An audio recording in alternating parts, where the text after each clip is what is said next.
Climbing up 1,202 steps is not an easy thing to do. For anybody, really.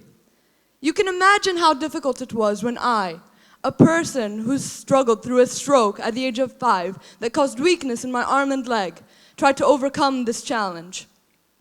I felt a pang of pain shoot through my leg as the guide said, "We're almost there, only another 400 steps."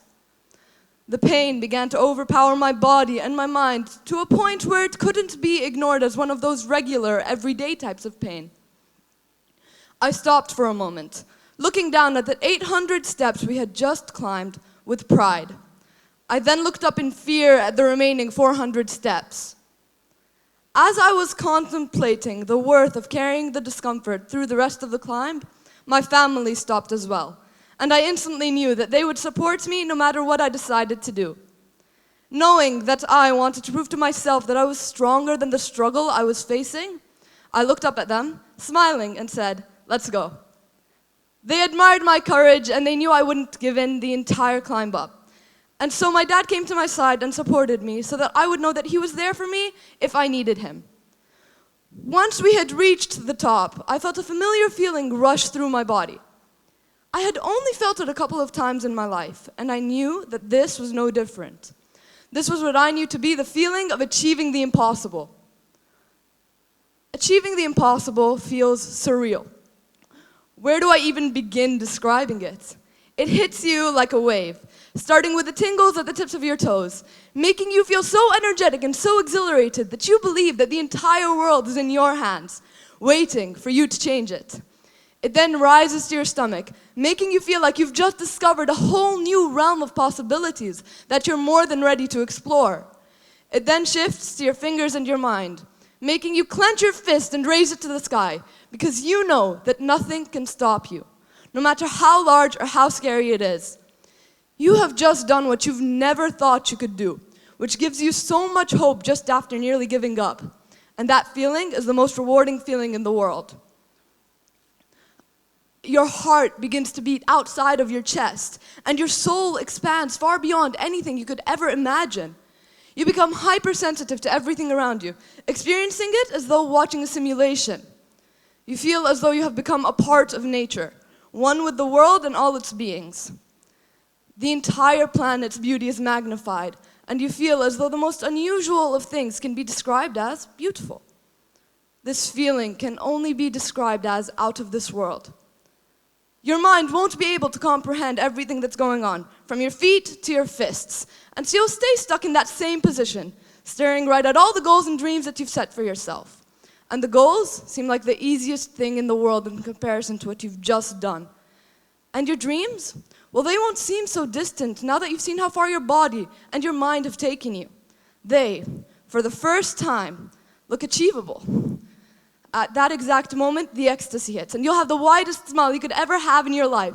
And you'll feel that this moment is the moment that you spend your life searching for. This is what living is.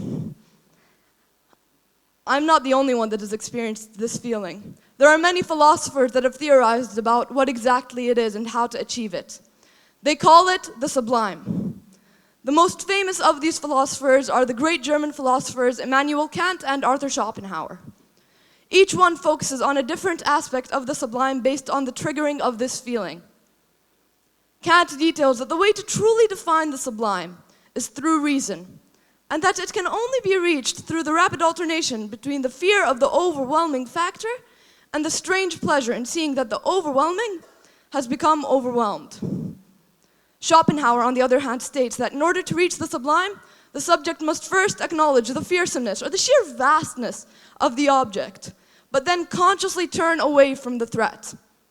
The higher the magnitude of the threat posed, the higher the degree of the sublime feeling. I'd like to propose a new way to reach this. To reach the sublime, or as I like to say, to achieve the impossible, a sense of community must exist. This was something that was not discussed by these great German philosophers. They theorized that it is an individual challenge, and although it is true that it is an individual challenge, your community can help you realize your potential when it may be difficult to see. Through each experience of achieving the impossible, I've had a strong support system that helped me cope with the immense amounts of pain throughout the journey. This has taught me that if your support system fails, then you can't achieve the impossible. For me, each time I achieve the impossible, it occurs with a combination of me challenging myself and my community challenging me to strive in the face of harsh odds. In my perspective, community is not the trigger itself, but helps you become more prepared to reach your trigger, whatever it may be. A strong community must have 3 characteristics in order to help you achieve the impossible. And the first of the 3 is empathy. The moment I got the cast removed after my first surgery, I looked up at my father with the widest smile I could have ever had in my life.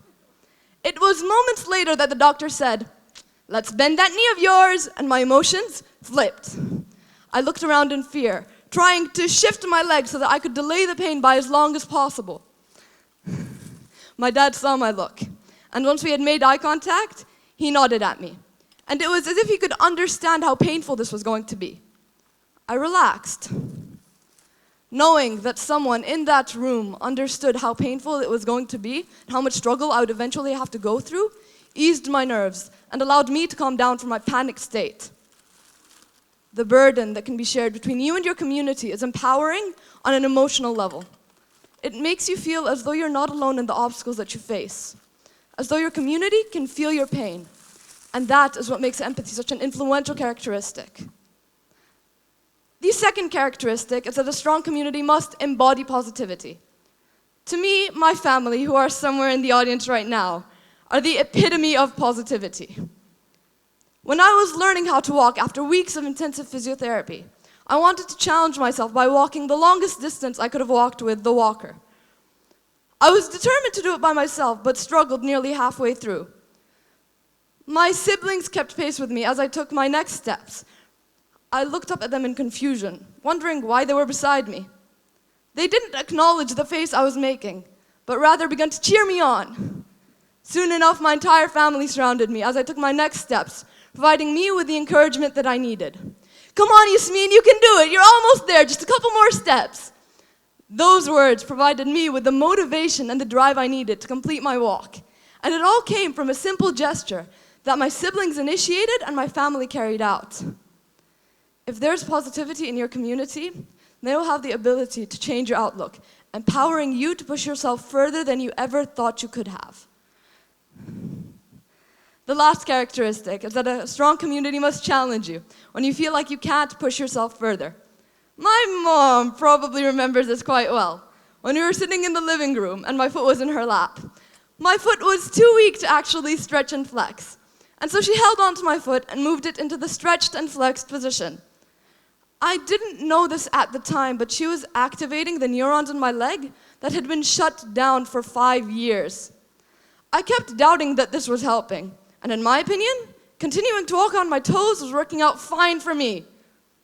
Little did I know that in that moment, I gave up on myself. Looking back at it now, I was nowhere near where I was meant to be if I was aiming to achieve the impossible. My mom stayed strong when I lost the ability to believe that I could be better and that I could improve. And that is the greatest characteristic that a mother could ever have.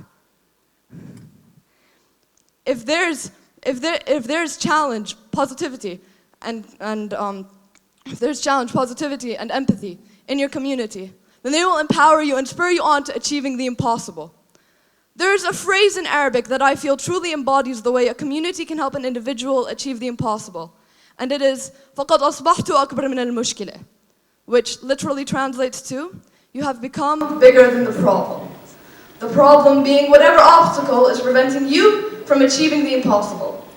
How big you are is a result of your community and how much they support you.